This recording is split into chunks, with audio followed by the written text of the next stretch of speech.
So I thought a great place to start would be where in your journey did you sort of begin to connect art and you could say religion, the absolute, the esoteric, these worlds?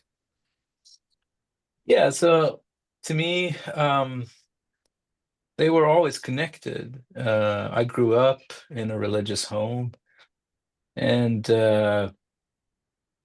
even my first my sort of introduction to music was it's hard to know if it was like the first time was in church, but it was definitely nurtured in that church that I grew up. So to me, those two things were always connected, and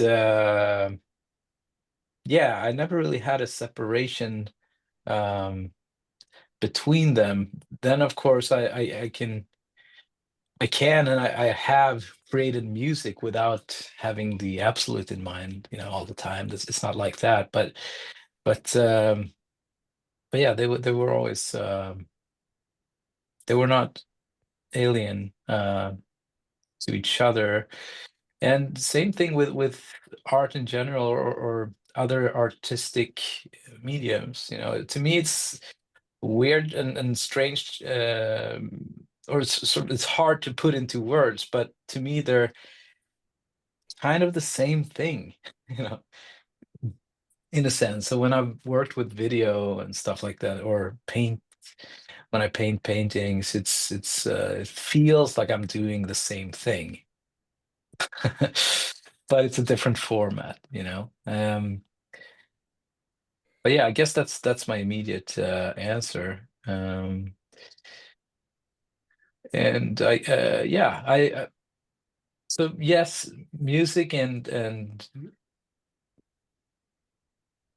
spirituality, religion, theology, all that stuff is very much interconnected for me, and always have been. So what Was is it it specifically about music that is religious?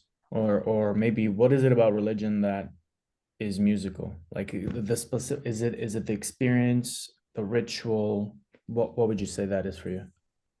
Well, I would say that to me, when I think of religion, to me the first thing that comes to mind is some sort of communion, longing, and searching for the absolutes. That's the first thing that comes up. And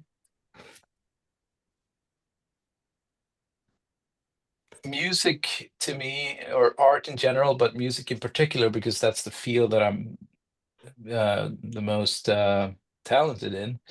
Uh, that is also, it's search, or sort of a, yeah, search for the true beauty.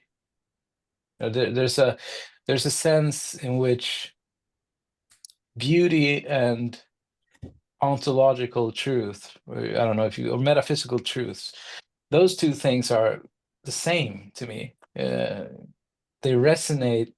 They sort of, when I see or hear something that I sense is real beauty, that is a divine experience. Um,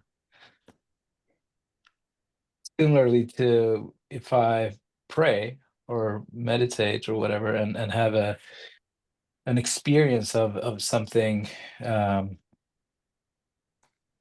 way bigger than myself. Those two things, to me, I can't really distinguish between them. They're different faces of the same things somehow. A lot of the stuff that I'm going to say here is going to be, or everything really is going to be based on, it's just pure phenomena to me. I'm not an ontological thinker, and I'm definitely not a philosopher either. But I can speak and sort of try to put words to my experience. So some of it might not resonate with everyone, of course, but yeah. I guess what I want to add to that is that You've spoken about how beauty is your channel or gateway towards the absolute, right? It's like your gateway towards it. Mhm. I've been reading a little bit just today about different kinds of beauty as spiritual experience. So my question would be, when people think about beautiful aesthetic experiences, they think of things that are joyful and pleasuring and it's just enjoyable overall.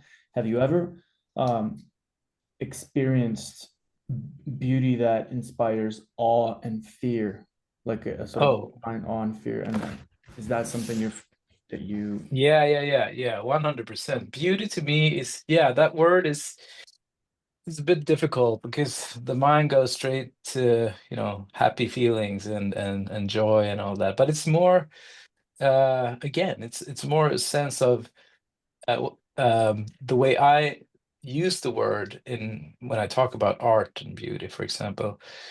It's sort of reaching behind the veil, and behind that veil, you might see terrible things, horrible things, but also immensely joyful, ecstatic. It's the sort of full spectrum reality.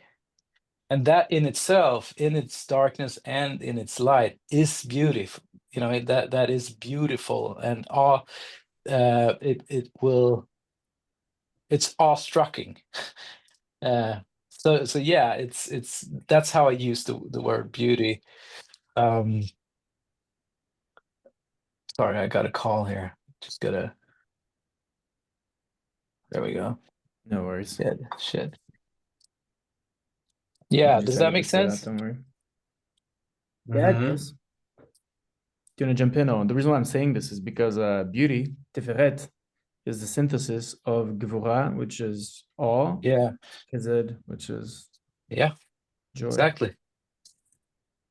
Yeah, and so yeah, it's interesting that you use Kabbalistic terms here because that's uh, that's some I find them very useful, especially where I've moved in recent years when thinking about what it is that I'm doing. So if you take the tree of life and you look at the you could call them the paths on the left and on the right.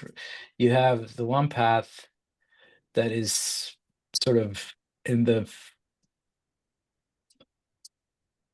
in the category of force, emotion, and heart, I would say, and the other one that is more in the character of thought, mind, and structure, and form. Um, and so, to me, I guess people are different here. When if you're a very philosophical person, for example, uh, you might reach experiences of the absolute um, through the path of form and structure more easily. But if you're like me, more lean into the other path, I feel my way through um, these things, and so I guess that's why I tend to be more intuitive in the world of emotions than the world of thought. And maybe that's why music is my way of connecting with the absolute. Whereas for other people it might be yeah, philosophy or something else. I think King David would say the same thing. Yeah. Yeah, and so I tend to, yeah, here's the thing though, like I understand when talking about the absolute, like we're doing now, we're already in the world or in the realm of form and structure, right? So we are trying to make sense in a way, even when talking about emotions, or talking about force, is in itself coming from the realm of form, because we're talking, we're using language, we're using words and structures, you know. But for example, if you go to, let's say you go to a concert, or you take let's say you take a psychedelic drug, or on a dance floor or something, and you have a common ecstatic experience together with other people, you can connect without talking. That's the realm of force. And so I just want to say that, because we're in a format that are a podcast format here, that is already um, a format, so to speak. But what I've tried to do in recent years is to sort of, like I said, jump into the world of emotion, and try to let the phenomena and the experience sort of lead the narrative. So when people ask me, for example, like, oh yeah, so you connect music and the absolute. So do you believe in God then? What is God for you? And as soon as I try to sort of explain these things, it's like I could go into that, and try to be philosophical, and God is this, spirit is this and this and that. But here's the thing, like, that doesn't really matter as much as the experience itself. So if I experience so experience is more important to me than ontology. So yes, I experience being inspired by God. Yes, I experience divine inspiration. Yes, 100%. And the ontological nature of that entity that I feel inspired by, I have no idea. I couldn't. Yeah, well, I have an idea but that, to me, whether that idea is ontologically plausible or not, doesn't matter as much as the narrative of having that idea. If that makes sense. That's enough. It's enough for me that, it feels like I'm inspired, and I'm led by a divine force, and I'm going to stick to that narrative,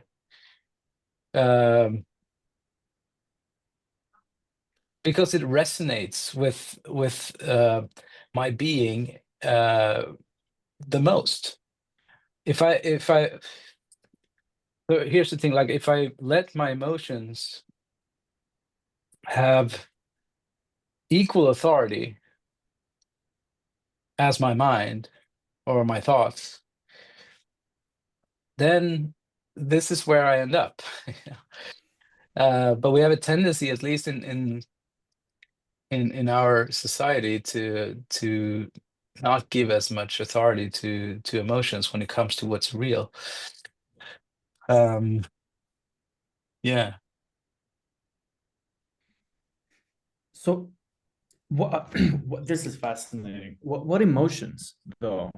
When you approach this experience through emotion and through intuition, are there any differences between types of emotions? Are you talking about all emotions? For example, does anger, how does that compare to freedom, to awe, or fear, or praying? Like, how do you relate to the different types of emotions, and how do you engage with them? Well, when I talk about being led by emotion in my work, I mean all emotions. But then I happen to be wired that way, that I have a hard time being productive, for example, when I feel anger or sadness, even though those emotions can be very inspiring. They can be when I'm in them, I can receive a lot, but not necessarily um, produce a lot. Yeah, I'll give you a clear example. I have a hard time producing when I'm angry. Um, but I find it very easy to be productive when I feel good, when I just have joy in my body. But the phases of angerment, that's the input, for example. And joy can be, a source of input too. All of these can be. But personally, I find myself going into a mode of sort of an apathetic mode when I am in certain emotions, and that mode makes me not very productive. But the way I usually describe it in I might have told you this, Owen, but I have this image in my head of two guys in a forest. They live in a cabin together, and one guy, he's out there in the woods and picking, all the mushrooms and finding new little spots, and finding new berries and mushrooms to bring back to the cabin. And that guy, he experiences a lot. A lot of stuff. He sees a lot of stuff, and he also tries like mushrooms that are poisonous and stuff. And he is the one explore. He's the explorer, and the sort of the one that brings in the goods back to the cabin. But in the cabin, the other guy, he's by the stove and ready to cook the meal. And that guy, he needs to be in shape to do that. So there's like one gatherer, or one guy that sort of has the input, and the other guy is the output. And there are different emotional states that are more optimal for um, either one of these. That's how I would describe it, if that answers your question. Yes, it does. Now, I was talking with my girlfriend the other day about emotion and intuition, and actually a subtle difference, I think, between them. Because what I'd said was that I I think I'm quite an intuitive person. I can be in a room or a situation and have a general sense of what's going on and what the next best move would be. And I've always described that as a bit, the best metaphor I have for that. It's like when improvising on a musical instrument and just knowing what the next note or phrase to play is without really knowing where that comes from. But with that said, I'm not necessarily the most in tune to what is going on emotionally with every person in that room, or if I can sense it, I don't really care to go into it. Whereas my girlfriend, for example, she's much more, she will feel those things and go into them with people. And Yeah, that tends to be her major skill. And we ended up framing it a bit in terms of there's some people who are, you could say, predominantly artists, and then there's some people who you might even say are predominantly like healers or something like that, and they actually yeah, do a similar but different task. The healers will really go into one person's fucking shit with them and work through it with them, but maybe not even have an interest to go and make art. Or maybe if they make art, it'll be terrible. Or maybe it'll be great. Maybe some people can do both. And then on the contrary, you might have these artists who can be brilliant at sort of shaping and sculpting and orchestrating a situation. But actually, when they sit down with people one to one, they can be a bit retarded. And I'm a bit, yeah, I can definitely be like that. yeah. Oh yeah, 100%. And I think, yeah, this is interesting, and I've been thinking about this too, actually, lately. Um, you paint up a very good example here, because so when I play shows now, for example, I see myself as a portal. Like that's my role, or transmitter is maybe a better word.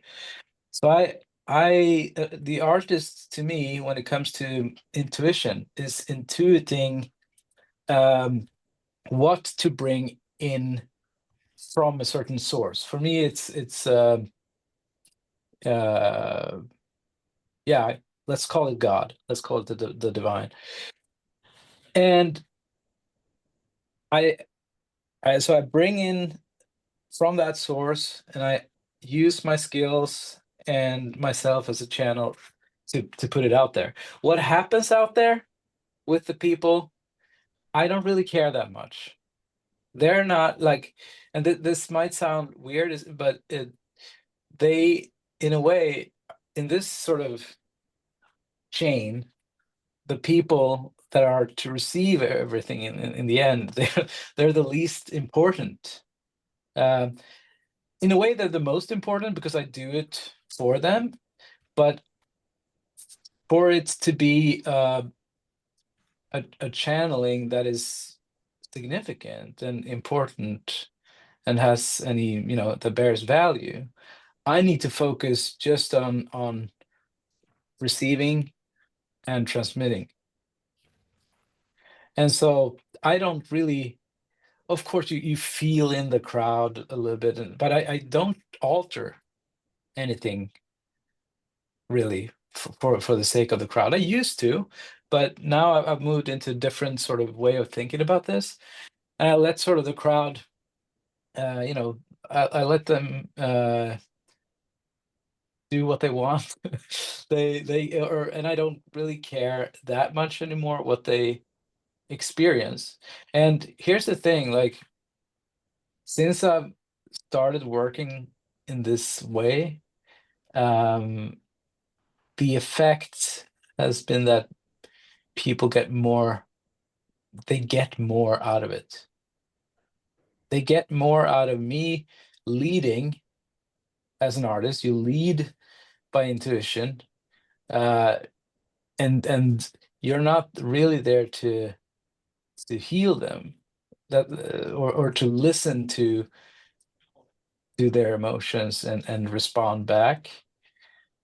I'm not going to generalize too much here because people have different ideas here, but to me this is at least how I think about it now. I'm not there to listen to their emotion and respond to that. I listen only to my source and transmit. And sort of to go back to your example, Owen, is like, the way I see it is that the artist leads is intuitive in the sense that he or she leads leads people into something, into an experience that they don't really have inside of them. So it's an introduction to a new world, not even a new world, an expanded world, an expanded sense of reality. Whereas the case with your partner, that's a different type of intuition, right? That's being intuitive in terms of sensing other people. But here, what I'm doing is sensing deeply inside myself, and also into what I call spirit or God. So yeah, there's a difference for sure. But I see the mission, for me at least, is to expand the world for people, and to do that I have to focus on the source. I can't focus on the people. And there's something I want to say here when it comes to like expanding the world. I want to clarify that a bit, because usually I find that when we talk about, let's talk about romanticism versus realism, for example. I guess how most people would think about romanticism is that it's sort of, it's a less real, it's less uh, it's something that it has a sort of fantastic aspect to it, or a unreal aspect to it. And then you have reality, like what's actually real on the other end. So, for example, a novel, or yeah, let's say a novel or a movie that is, it can be a romantic idea of what reality is, but it's not real, you know.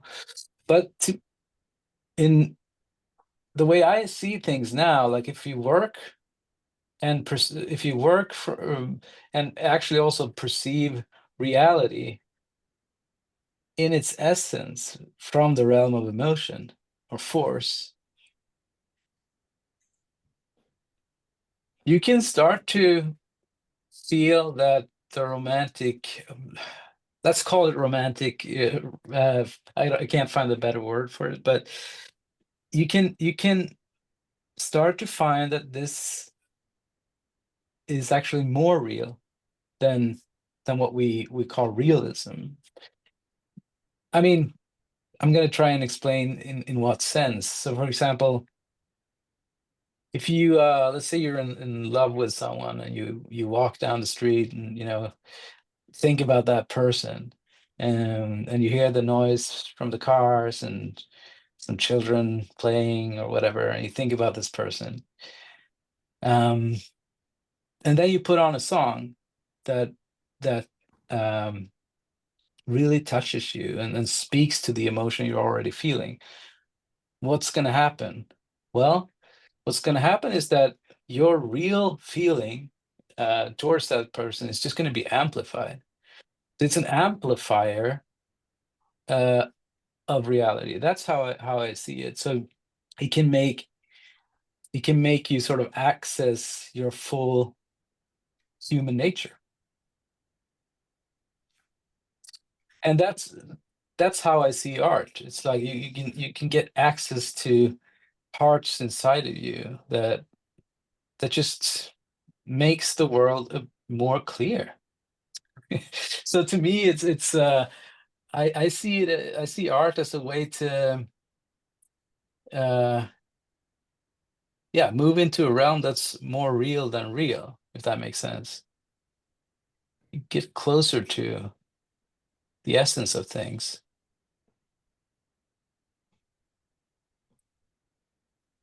Yeah, Mm. This is beautiful. So, I mean, this last point about the non-specific amplifier of reality is pretty cool, right? Because I've also, one might say that emotions that you imagine feeling and then you feel them, even though they're based on a narrative, the soul experiences them as if they were real, which is why there's such a thing as false memories, even, or why, propaganda, for example, would work. Because yeah, you take stories and you make people emote very heavily to them. I guess my question to you is, do you rank work outputs that you've put together? Because let me try to frame it like this: when you're walking down the street and you're listening to a song and you see something beautiful and the song aligns with that emotion just sort of bubbles up even more intensely within you. That's you receiving. Now, of yeah. course, you also give as part of the same movement. My question to you is, like, what distinguishes something that you give that is, in your terms, better from something that is not so good in your terms? Is it the ability that it has to make others feel? Is it how faithfully it translates what you feel in the first place? How does that thing work? Yeah, yeah, this is a good question, right? Because the answer here would be manifold. There's, on the one hand, when I create something, I can only listen to my intuition and my sort of, yeah, my intuition, and where, let's say I create a song, and I usually have a sense when I create that this song is sort of an entity that wants to sort of be born, wants to be realized into reality. And so I intuitively work towards realizing this sort of idea, you could say. And in that process, I guess I value the work based on how well I can realize that idea. But then a completely different process starts when, let's say, that song gets put out and people start to listen to it. Usually, like, they don't receive, they don't necessarily receive that song the way I intended them to, or it can be sometimes radically different, radically different. So, and I used to, I mean, you can't. I can go into a creative mode where I listen to the audience and try to do something that pleases them. That's one way of working. You could do that, but the way I work now is again similar to what I said about when I play a show. It's I only listen to my own intuition, try to realize the sort of art entity that wants to come alive, and then I put it out there, and people can, they will receive it in different ways. But there are some things I feel, regardless, for example, like if I do music, it will be beneficial if I play well, and if I do a production that makes sense. um, Mostly because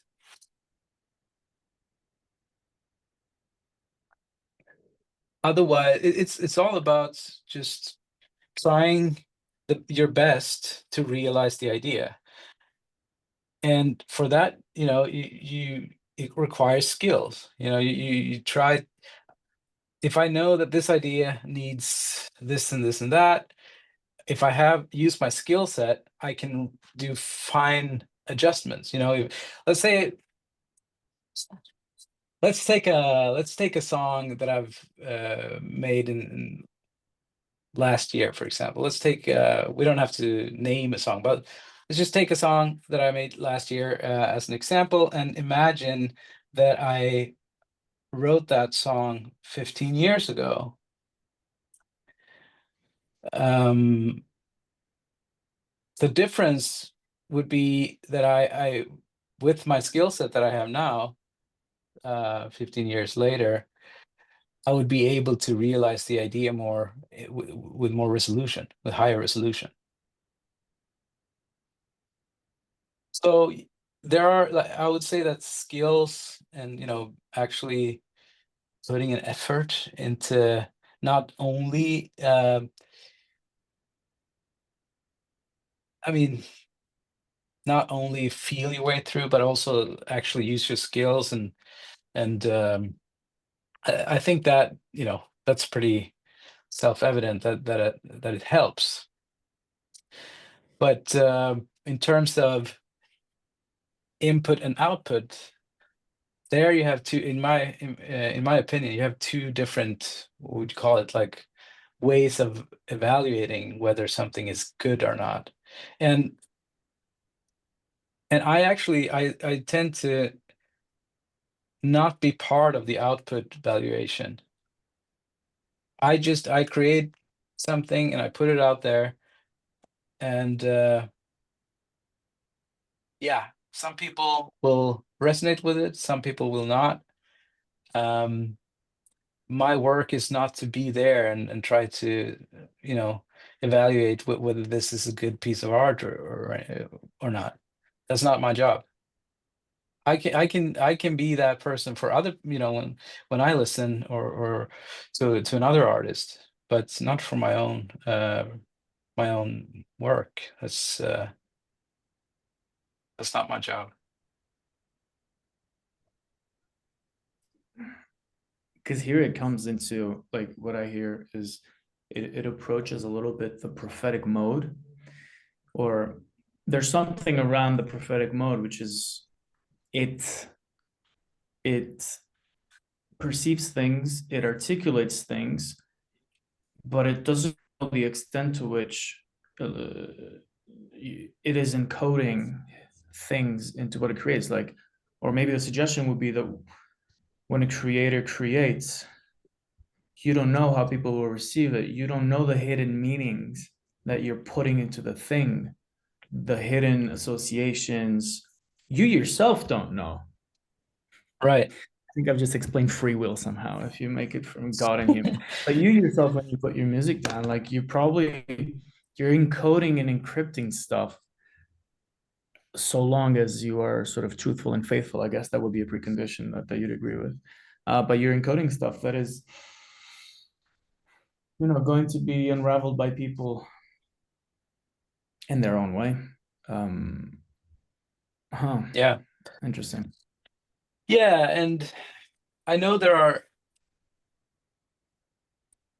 is a mode that I could go into that is very like, oh, now I'm gonna make something super conceptual and with very, very sort of intricate little details here and there, and then I'm gonna put it out there, and I really hope that people see those little intricacies and all that. I mean, of course, there's an element of that, but I've moved away from that in recent years. I moved away from trying too hard to conceptualize what it is that I'm doing.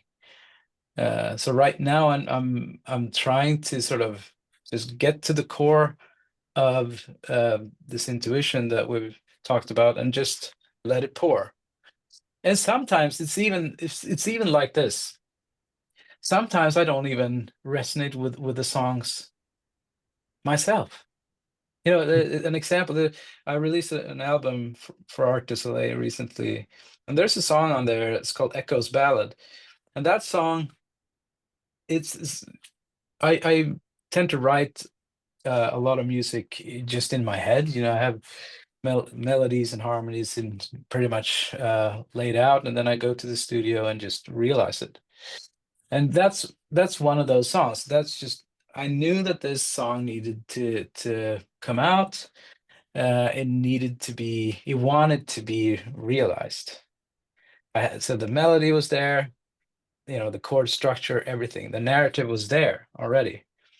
And then I went to the studio, I started recording, and I was like, this is not turning out to something that I like. I wouldn't listen to this myself. And so I tried for maybe 1 week or so to nudge it. I'm gonna make this song sound cool. I'm gonna change the drum sound. I'm gonna change the snare, and do some cool shit here just to make it sound cool so that I like it. And so I tried that for a week or so, and then so no, uh, this is not what this song wants to be. It wanted to be that cheesy, corny thing that it was from the beginning. And that was like, to me, it's like, oh shit, should this even go on the record then? And then I consciously chose to, yes, let's put it on the record. I hate the song, but let's put it there because this is what it wanted to be. So this is a good example of like there is a difference between uh, intuit in the creative process and sort of and my own evaluation of the work. This two completely different things.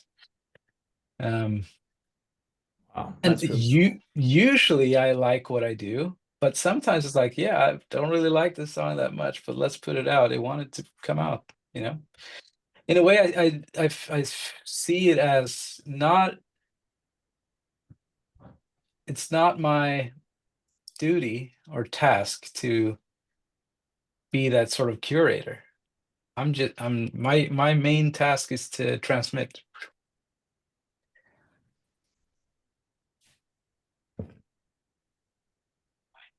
If that makes sense. Yeah, totally, man. I mean, Yeah. it's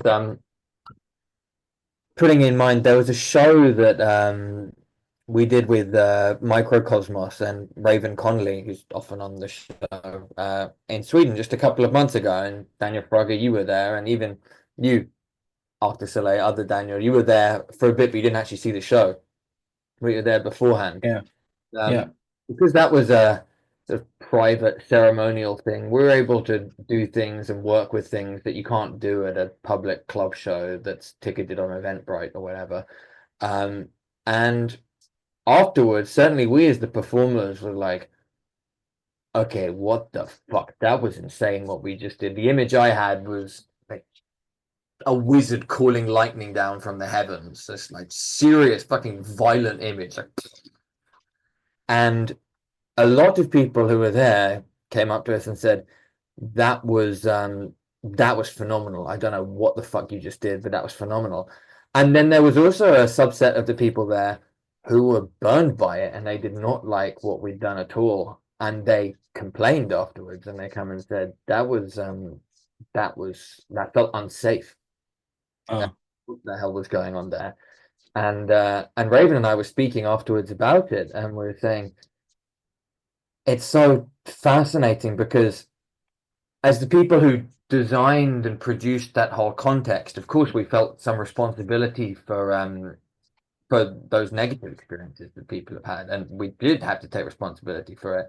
Um, but then there was also we was as artists, I think we did everything 100% right. I think if anything, like we nailed exactly what we wanted to do 150%. And it's so strange to be in both those positions at the same time. And what we ended up coming towards, which fits in with the point I made a few minutes ago, is that I think if we're doing that, we need to more clearly position certain people in the space who are there more in that healing and holding capacity, who will actually be paying attention to what's going on in the crowd. yeah. Because we're on the stage channeling, and we Yeah, cannot be there looking out for that. exactly. Yeah, that's the way I see it too. And there is I mean, I just wanna add that of course that there can be,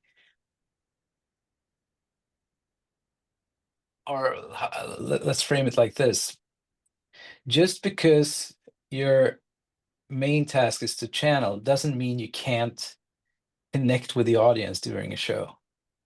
So, like in your example, there were obviously people there that, you know, went into the vibe that you guys were channeling. And you can, in that moment, of course, connect, and it can be an interaction between the artist and the crowd. Yes, 100%. And I want to add that because I left that out a little bit. That's absolutely 100% true. I mean, when I play my shows, I have like two big jam parts if I play a full length show, and many times, um, you know, people come to the shows to hear their favorite songs, and but they usually end up, you know, leaving the show remembering those jam parts the most. Here's the thing, like during those jams, that's when I retract the most from the crowd. I even don't face them anymore. I turn my back and face the drummer, or if we have a LED screen, there's usually a big sun there, and I have this moment with myself and with spirit. I focus on that. And when after 5, 7, 10 minutes of jamming, when I go out to the crowd, I realize that, oh shit, they're in it. You know, they're in it here with me in the present. Maybe not all of them. Like in your case, like some of them might find that scary, or you know, they might feel like, oh, this is boring. I came here to hear my favorite songs or whatever. But there is something in that moment that is very sort of sacred, I would say, because even to me, being on the stage at that moment, that's where I'm the most present, because you sort of force yourself. If there are no if there's not like a super strict framework in terms of time, uh you know, all of its chord structures, melodies, if you free most of those things and open up for improvisation and the now.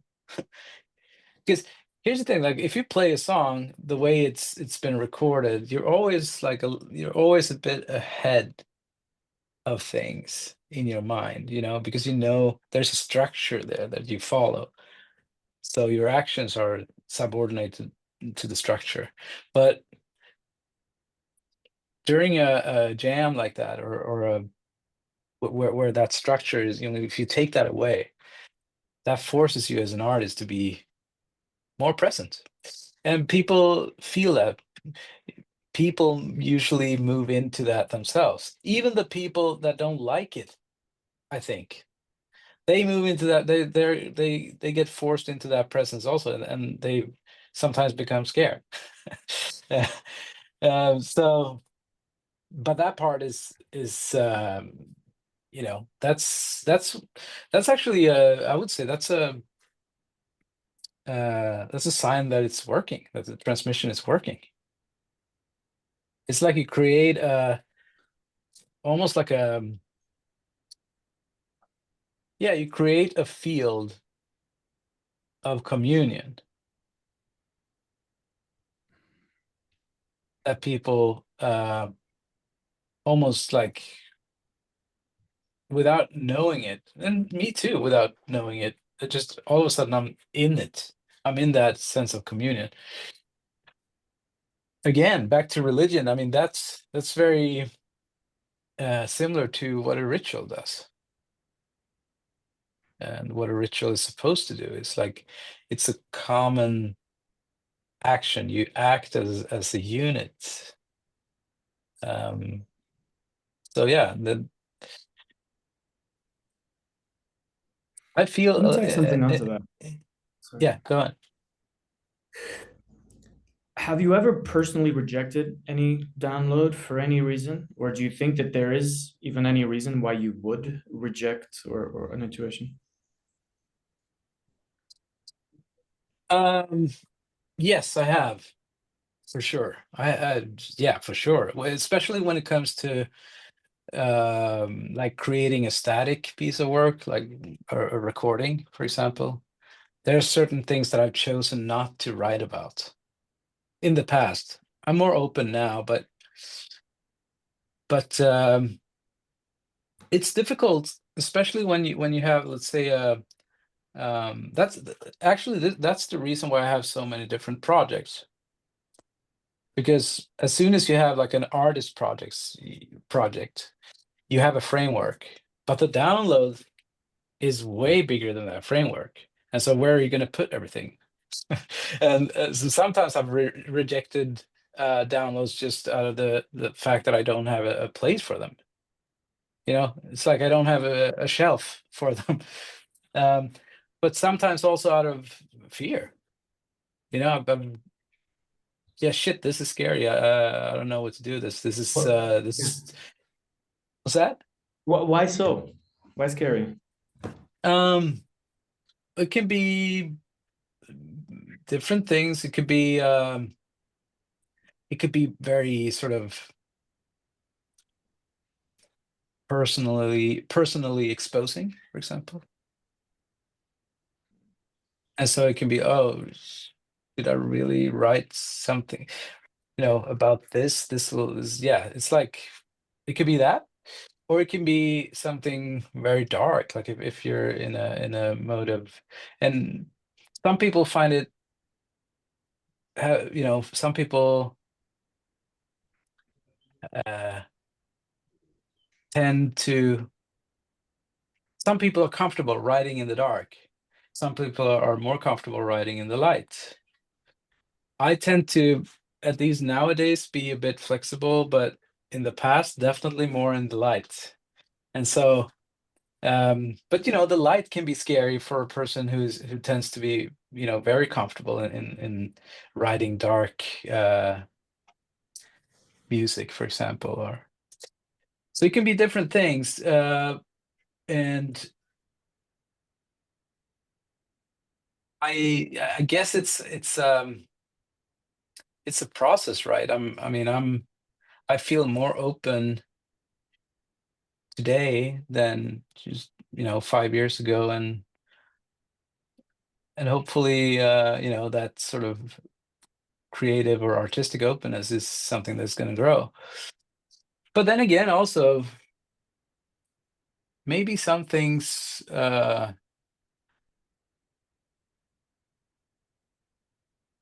not that important to write about either. I don't know. Today I tend to just use my intuition to feel into it, whether it's dark or light or personal or detached from my own personhood. I tend to just use the intuition of what wants to be realized, and actually try to detach. One thing that has helped me detach my own myself from my work is to not see myself as a creator, but more a transmitter. So it's like I said earlier, like, oh, this song I don't really like it, but I'll put it out anyways. And that can also help if let's say something wants to be realized that is sort of um, embarrassing in another way. It could be like, yeah, something very personal, personally exposing. It's easier for me now to let go of that sort of attachment to the work. It's like, yeah, this is a bit exposing, but it's it's not the whole, it's not me, it's not the whole me. It's an aspect of, yeah, it's a little part of me here that I give away. Sure, yeah, next year I have new parts. It's like, so that's also it's helped to see the source be being something else than me, and sort of detach myself from, i'm not the I'm not the source of what I create. Really, it doesn't belong to me. I'm a transmitter, and I use my skills to channel it. And also age, I mean, age helps to become more free in your creativity, I would say, at least in my experience. It's like I don't really care that much anymore. It's like I cared a lot when I was 20. It's like a lot of ego. Still have ego, but it's definitely not as prevalent as it used to be. What went into the inspiration process for the new record, Lumen Rain? Because if I look at the tracks and the albums you put out as Arc du Soleil before this one, there was a kind of vibe, and then this one's suddenly gone a lot more psychedelic. Yeah. Yeah. And I think the spirituality is much more present. Whereas before in like songs like Got Caught in Amsterdam, it's this kind of like groovy Yeah. cafe music, and then all of a sudden it's like fucking psychedelic vistas and sun gods. Yeah.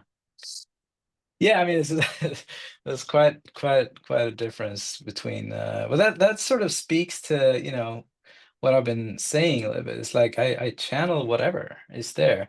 And like a song like I Caught in Amsterdam, for example. I think I wrote and produced and mixed that song in like an afternoon. That's like there's just, oh, I have this vibe right now. I'm just gonna, yeah. And that there you have that song, pretty much. And but with the new, okay, so with the new record, I must admit that I did conceptualize more. I spent some time. That was like probably the first um sort of body of work for Arc to Soleil where I actually, sat down and really tried to sort of,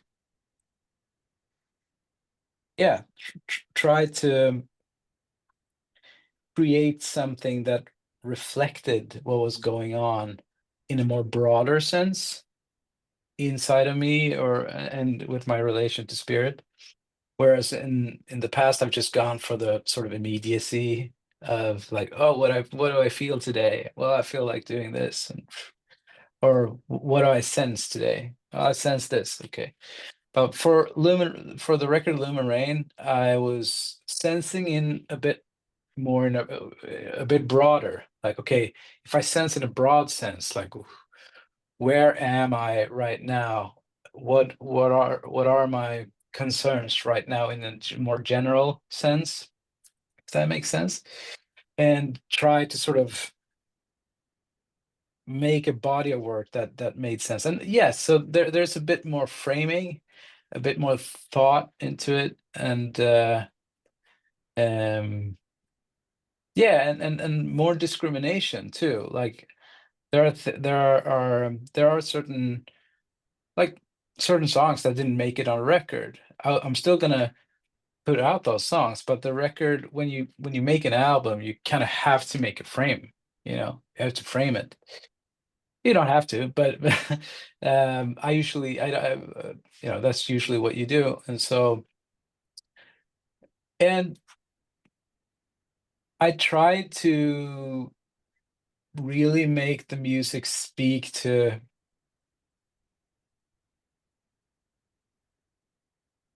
yeah, my current sort of relationship to spirit.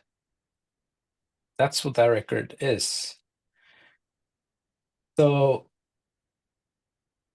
I don't know if it comes across this way, but what I try to do with that record is to sort of balance light and darkness in a sort of, it is, at least to me, it's darker than the previous stuff, but it has the light as well to me. And I try to sort of blend those two worlds together musically, because that's where I feel where I've been lately.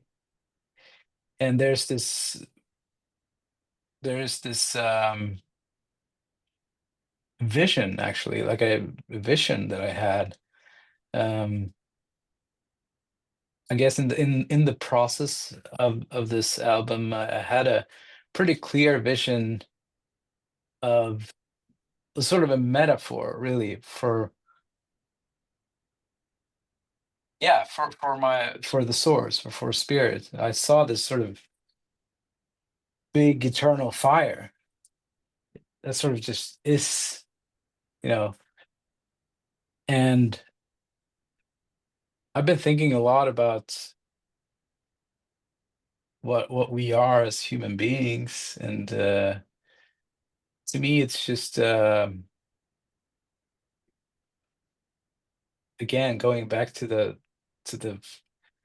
phenomenological way of perceiving things. Like, I perceive reality as if I I have a connection to that fire.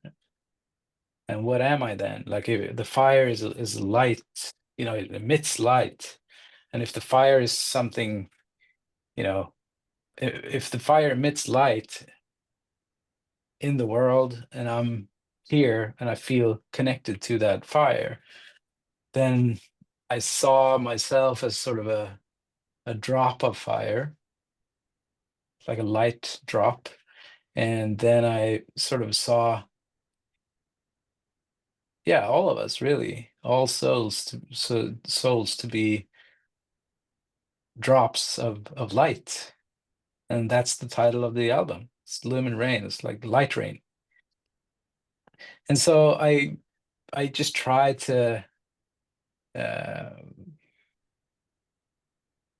yeah, I guess create a musical metaphor for that with that album. So yeah, it is like now when I put words to it myself, yeah, of course it's highly conceptual. Um, Definitely. And the past stuff for Artisley has not been at all. It's been way more like just in the moment. Uh, yeah, so there's a difference for sure. What's that song? Sun Chaser, and then the chorus is like caught in the light, chasing the sun, still Yeah, yeah. looking for. Yeah, exactly. Lost in a lie, chasing the sun, still what I'm looking for. Yeah. I guess that yeah. So I've put in some lyrics and some vocals into this record, but it's usually very sparse. It's more like yeah, it's more like a line like that. It's just summarizes something. And I guess that line is the lie is it's not the lie that I'm singing out there is just the lie that sort of the perception of reality that doesn't take emotion and force into consideration. That's the lie. And so I'm chasing the sun, that's chasing the fire that I talked about. I'm still looking to chase, I'm on that path of chasing that fire, because that's where I feel personally that this that's the source of the force. Um, it's also the source of if you're in the realm of form and structure, I would say it's the logos. That's also the fire. But I'm singing and living from, at least on that record, from the realm of emotions. So that's the sort of standpoint or perspective. Hmm. Was there any? How do I ask this? There's also these But stop, Owen. Can I just say something yeah. real quick? Yeah, your chair, Mm-hmm. like the back here, it looks a bit like your hair sometimes. Oh yeah. Can you see that? Yeah. Didn't see that. It's like pretty cool hairstyle. Yeah, sorry. Oh no no no! Now I've Yeah. just put my because I have my self view hidden, but now I can see. Yeah, it looked like I've got this. What's the stylist from the movie The Incredibles? There's a name for that haircut, Yeah. man. That Yeah. was it even came from a music journalist who was looking Pixie Manic Dream Girl. That's a Pixie haircut that you got there, Yeah. Owen. Yeah, that's my making picture It's a with that. little bit of it's a little bit Darth Vader vibes too. Yeah, it's Yeah. all going into my next record. Incredibles. Radar. Yeah. Now, what I wanted Sorry. was about there's also more of these you could say Middle Eastern Arabic instruments and scales coming in on the record as well, which I haven't heard in any of the other stuff. Was that Yeah. intuition? What's going on there? I guess that's you can I mean inspiration comes from many sources. It's not like I just, try to listen to spirit and that's where everything comes from. Of course, I listen to other, artists and other music as well. And I yeah, I like those I liked the idea of trying to bring some of that Oriental, or what would you call it, like Eastern um sort of musical language into what I do. So I guess that's the inspiration for that is definitely listening to other artists. but also I felt that it fitted well into the concept, because to me, at least, the way I perceive those scales or that sort of melodic language is that it's, to me, it feels like it is in between the light and the dark, or it's easier to find that sort of sweet spot with that melodic language. And so I was like, yeah, this makes sense, and it's also fun. It's fun to let's do something new here.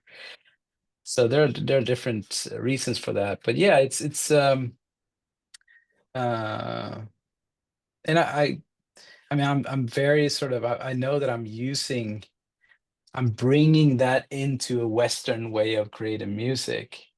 Uh, so it's like, it's just hints of that sort of a sort of slightly more, yeah, Eastern vibe, or whatever you want to call it. But Mm. uh, but yeah, I feel like there's something there, that there's something with Western ways of building narratives that I've been grown so tired of lately. Like, I don't really watch movies anymore, because like you can watch like 10 minutes and then you kind of know, like, oh yeah, that's gonna happen. Even the twists, you know what the twists are gonna be, It's like, and if you compare that, well, let's take an example. Like, usually, even though there can be twists and turns in a, let's say, a Hollywood movie, the protagonist and the antagonist is usually, you know, pretty static. They sometimes they can be, oh, that person was the antagonist in the story. Okay, uh, but then that person was the antagonist the whole story. You just didn't know it. If you compare that to, like, you can even take like a children's movie, like something like, let's can't come up with a specific one, but some movie from Hayao Miyazaki. You know him, the Japanese Ghibli studio guy. Some of his films, it's like halfway into the movie, the antagonist that you thought was the antagonist, he becomes best friend with the protagonist, and then that whole character shifts, and it's just a new layer to the story gets uh, a new layer unfolds, and the story was not what you thought it was at all. And that happens, it can happen like halfway into the movie. So it's like you have almost like an ending in the middle of the movie, and then like it's almost like a new story, or a way bigger story gets unfolded uh, after that. And a little bit, to me, that's I find that more mature somehow, and I find it more interesting. And going back to music, it's like me bringing in some of the sort of Eastern uh, melodic modes. To me, it's sort of, yeah, it brings in that sort of, what would you call it? I can't find the word here, but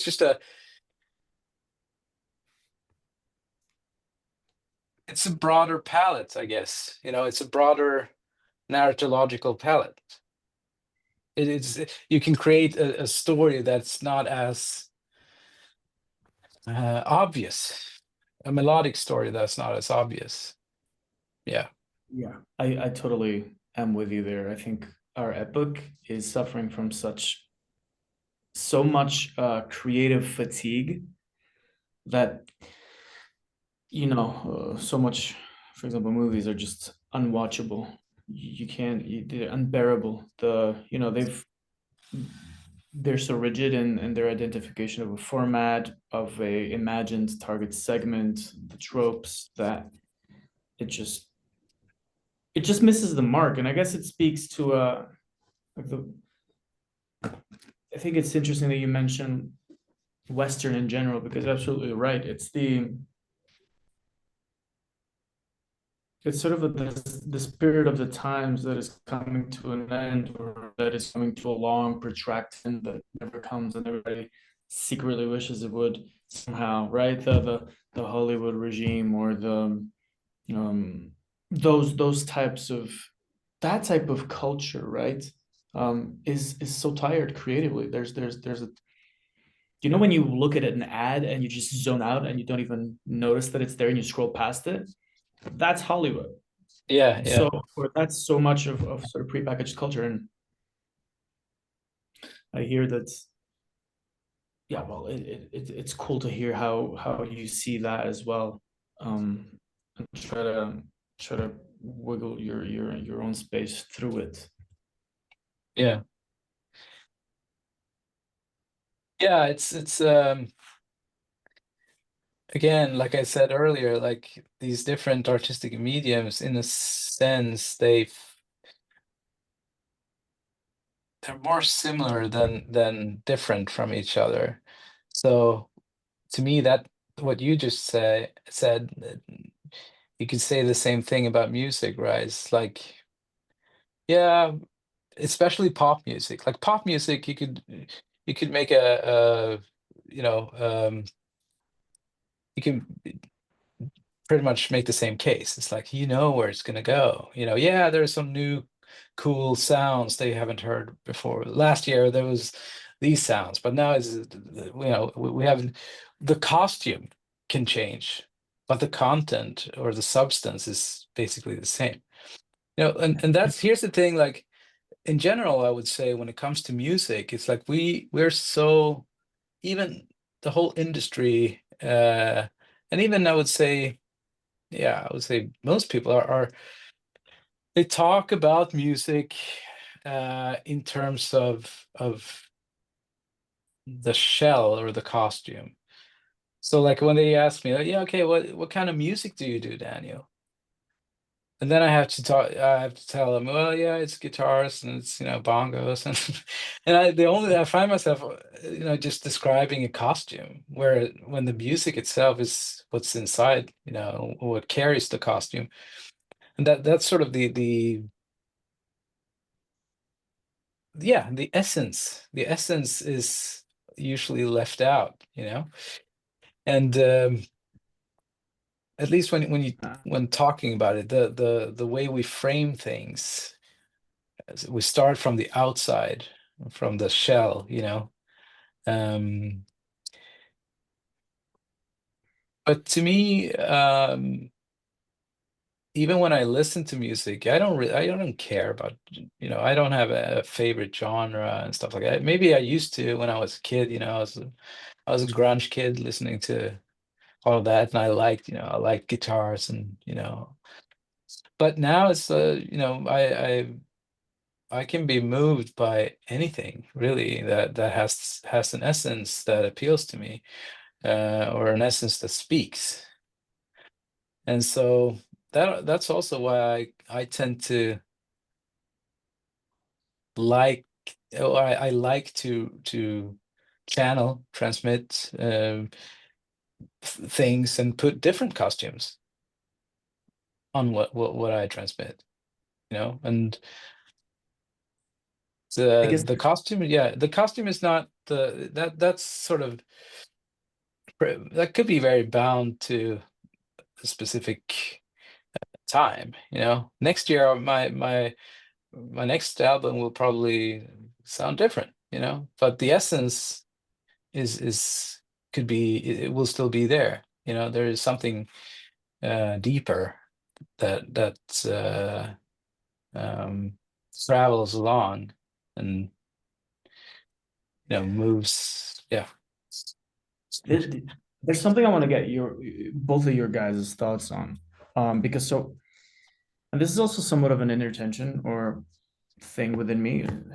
I literally had a dream of this when I was 4, repeating over and over again. And I'll explain what I mean by this. So it seems like there's one methodology which is about downloading the spark and then restoring the shell with that spark, right? Is it's intuition first. It's you as the downloader first. It's very sacred. You are the instruments. It's not the guitars that are the instruments. It's actually you, through your phenomenological vices and tastes and likes and dislikes and complexes and your sort of whole thing as a being that perceives. And then there's like another angle, which is an angle that I'm also interested in. We mentioned pop music. I was driving and listening to some random pop song, and I thought to myself, there's nothing about this that is music. This is a hypnosis deployment thing, because reading a little bit into hypnosis and just the cadence of the words, the way you repeat them, the way you pattern interrupt with a little bit of a little bit more space before the chorus, or the way all of these hypnosis means and methods and instruments are literally just what pop music is about. And then it kind of sounds cool with some instruments, but it's first and foremost hypnosis, entrancement, regime Right. maintenance, extraction of wealth and addiction to certain modes of thinking, right? So it's like a cigarette, in the same way that a cigarette is there to deploy nicotine and keep you addicted. So too is kind of pop music, this hypnosis deployment system. And right now we live in an age with AI, shit is getting so sophisticated that you could pretty much, I mean, you could create plausible, sparkless things that will give people emotions and give people feelings, and it's the McDonald's of spirituality, really. It's completely like it's an aberration in the eyes of God, but it's there and it's coming. And imagine the Palantir for your music taste, and then you press a Yeah. button and something cool comes up actually kind of like, or like the analogy would be also similar to AI porn versus loving intercourse with someone that you love, right? Yeah. I don't know what you guys think about this distinction. Is it too crude? I'd love to get both of your thoughts on that. As intuitive. Yeah. You want to start, Owen? Sure, well, I guess what the first thing that comes to me is that, like we've been talking the whole way through, I think there's something in doing art that is a channeling, but also art moves through say you could say individual creators or bands, but it also moves in bigger things through styles or genres, and these possess collectives, bodies, places, spaces, times for a period. And what starts out in almost probably in every case, it starts out being this almost all channeling because people don't know what they're doing.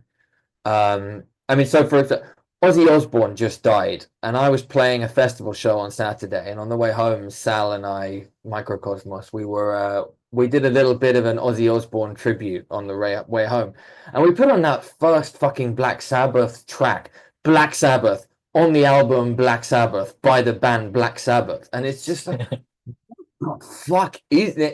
It's insane, right? And nobody was doing that at that time. Like God knows what the fuck possessed those guys. And just those first Sabbath albums, we listened to the second one afterwards. They're insane. They're so possessed and so visionary. And as an Englishman, right, I'll tell you, there's been two people in public life who, when they've died, it actually like emotionally affected me. One was Queen Elizabeth II, and one was Ozzy Osbourne. You know, Queen Elizabeth II was something like the grandmother of the nation. But Ozzy Osbourne was he's like a saint, a 20th century saint. And it's funny because he's a really, his aesthetic on one hand is very dark, but also there was a beauty and a poetry, and there was something very innocent about Ozzy Osbourne, and I think that's why he was so beloved by so many people. Um, and they called that down, and within the heavy metal scene, which grew up around Black Sabbath, and I was very much a part of for a long time.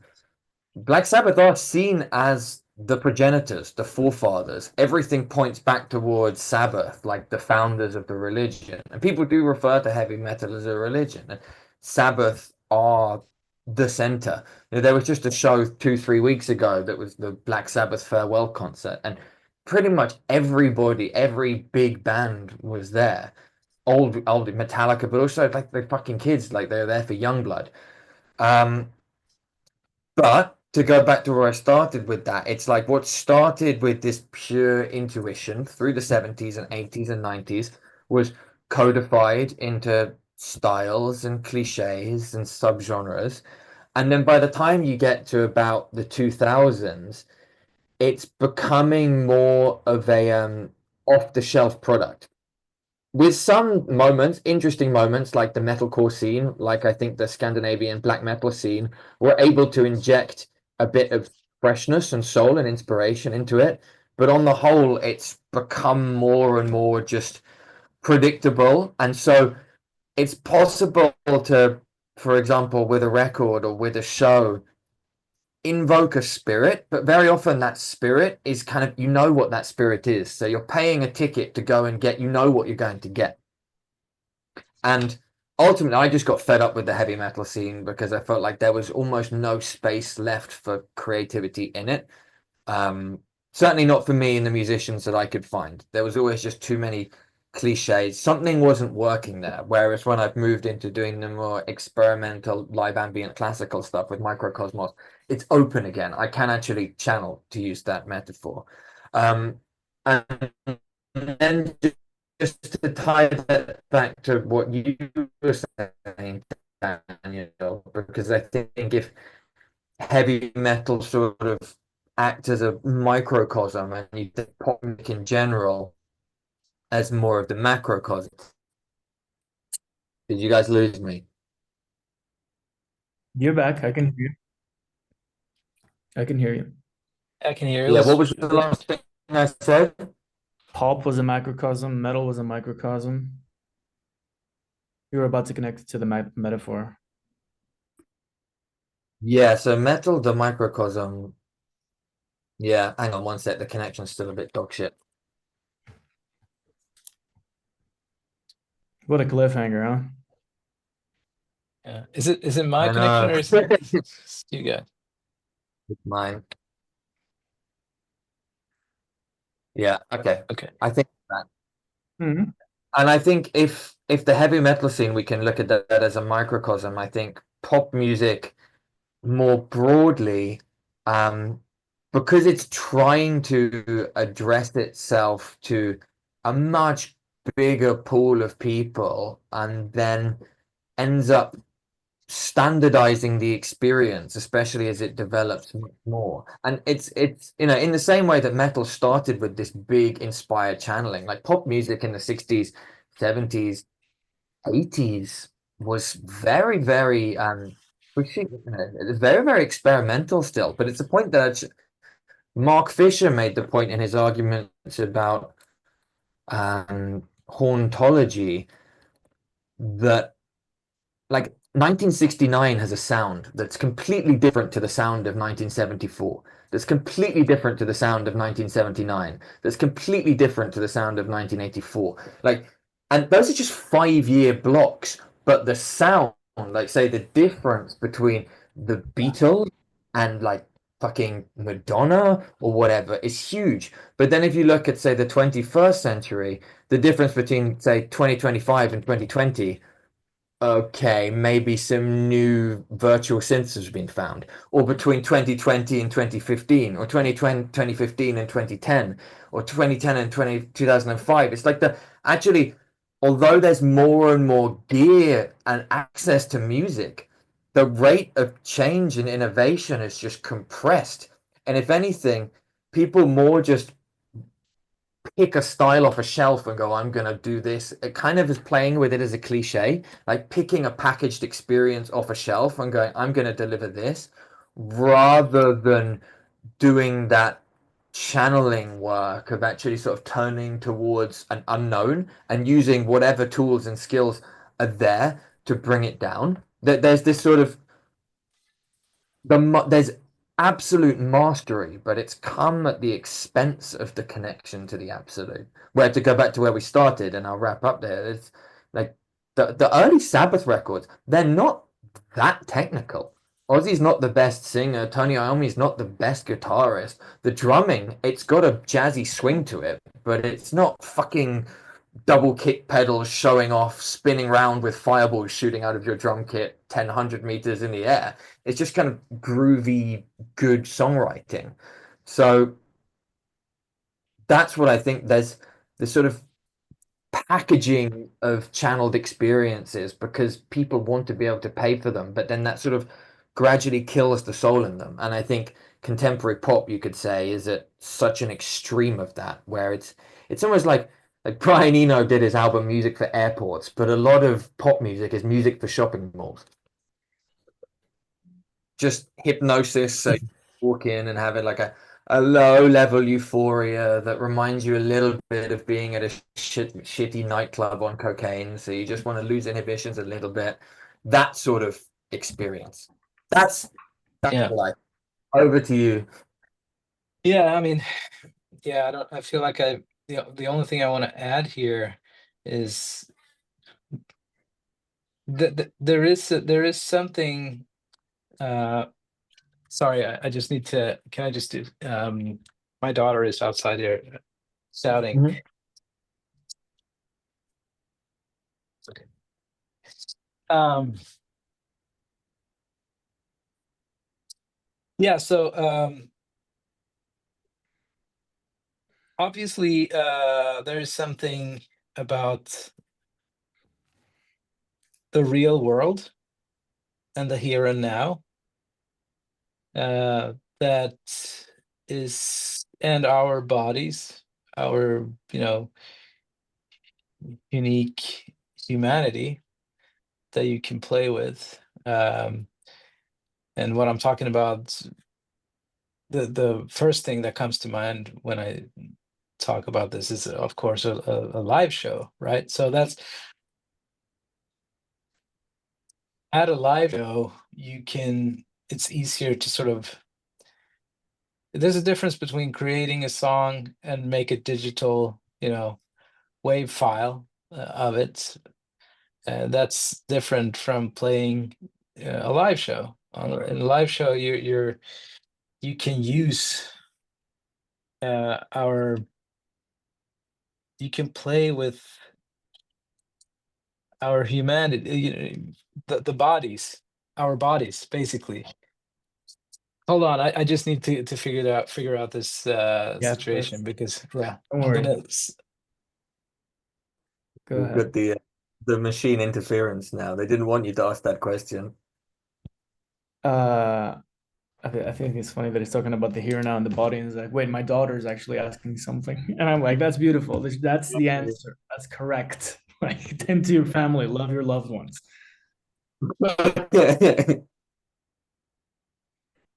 Thank you for your answer, Daniel. I think your daughter answered for you. yeah, she did, right? No, but yeah, talking about AI and all the technical capabilities and all of that stuff. Yeah, I mean, who knows? Um, in a way, if you're creating in the same way that an AI operates, then yeah, you're in trouble. But my point with when you play a live show, for example, you're interfacing uh, in real time, and you can work. There's something there that you can work with, and you can create in the here and now, and it gets transmitted in the here and now and received in the here and now. That's why I'm putting a lot of, at least for myself, a lot of trust in that part. It's, yeah, it's time to get back on the road. It's time to create an experience that is more than just listening to a song on Spotify. Um, and also let let the here and now really speak, which can mean that the shows will be different from each other because the here and now will speak differently, or spirit will speak differently. Um, that's goes back to what I said earlier during the jams that I have in my shows, and that's where I feel the most connected to spirit and most connected to the audience, and it seems like the audience feel that as well. To me, that's just, that's where it's at for me. That's the sort of ceremonial aspect, or I don't know the right word, or sacred. It's the being in the sacred. And as a musician, as an artist, that's where I tend to put my focus at the moment. So yeah, I don't really think that much about technology and music anymore. I mean, I've been interviewed um, previously, like a couple of years ago. I was interviewed in a Swedish magazine or newspaper, really, about music and AI. And I mean, yeah, I don't know. No one knows. The only thing I do know is that uh,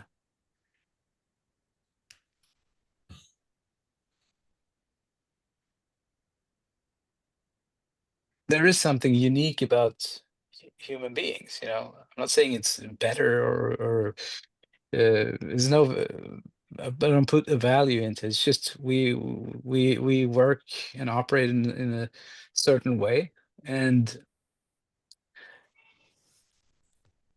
we can we don't always know what touches us the most, you know.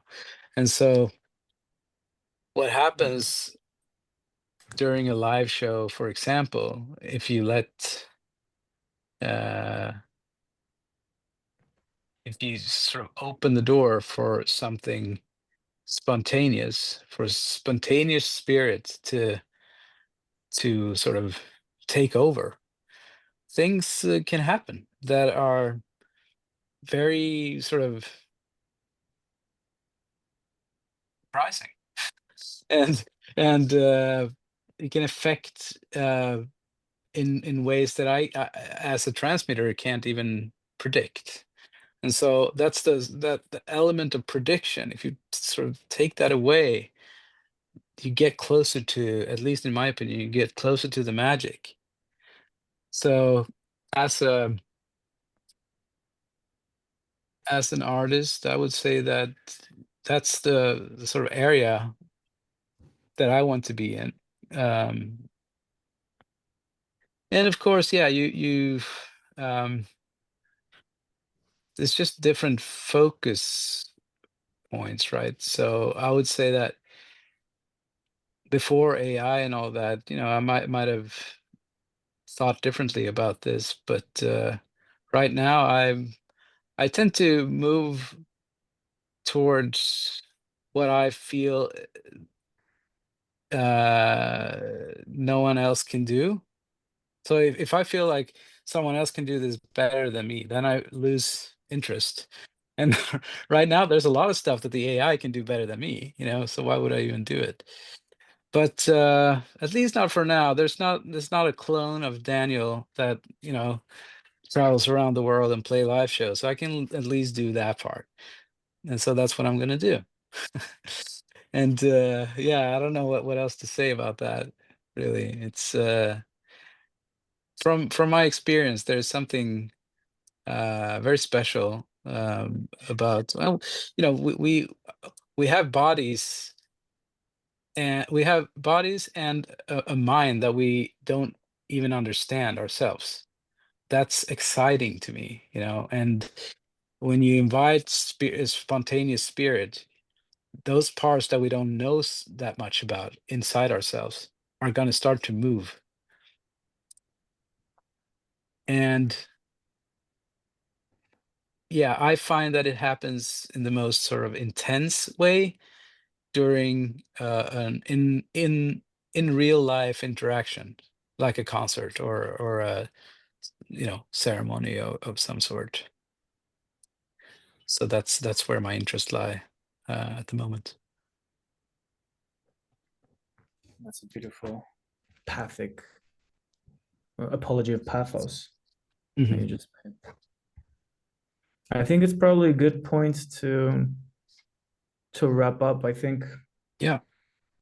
I always feel a little when the conversation gets to the point where the conclusion is just do it.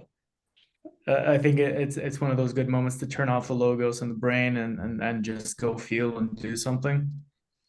And I guess just the final point, as I was hearing both of you speak, this is an image that I've carried in my psyche since I was like 4. This dream where on the one hand you have the sphere of glowing light, lightness, sweetness. And then on the other hand, you have this super heavy, and I feel that heaviness, sort of piece of machinery that's floating somehow. And that dream that I had so many times is just putting both of them in front of me. And it was like it was obviously sort of a deep archetypal dream somehow. And I felt like, okay, presenting me with a choice, with a dilemma, but maybe it's not a either or. Maybe it's and. So what do you do if you like Hmm. plug them both? Because at some point in history, there was no such thing as guitars, drum and bass, or virtual instruments, or modern recording equipment, or radios, or internet. And at Yeah. some point, those things came in. People like figured out cool shit to do with them. Yeah. So I think we probably figured out some cool shit to do despite uh despite the worst excesses of how technology creates artistic aberrations, and maybe we'll create something desperately needed, but that's got that touch of emotion and those new forms of feeling that you get as an artist when you're channeling, when you're live, when you're intuiting Yeah. here and now. Yeah. I really I agree. I hope it gets to that. It eventually gets to that. What a lot of the at least the AIs that are out there for ordinary people. I mean, I don't deny their usability, but to me, from an artistic point of view, I haven't really found anyone that any model that I find interesting in the work that I do. But I'm completely open to you know to that if that arrives, and to create some sort of collaboration with the AI. To, that's cool. I hope that happens. I think the metaphor that I have in my head for this whole conversation is, we got the turtle shell, we got the strings, but we still need Apollo to come down and put it together and divide it into octaves and fifths Right, and right. give it to the artist to do something beautiful. It takes a god to do that, right? It's Yeah. Yeah. I think that's where we're at. Yeah. Cool. Well, boys, this Great. was excellent. This was really lovely. Oh, and I don't know if you have any extra final things to say. Otherwise, I think we wrap it. No, I'm good. I mean, all I would just say, Daniel, thank you for joining us once again. It's been more than what I hoped for, really. And I Oh, do nice. Yeah. think in an age of a lot of hauntological bullshit music, you are one of the few musicians who is genuinely excited and exciting and connecting to something living and real and soulful.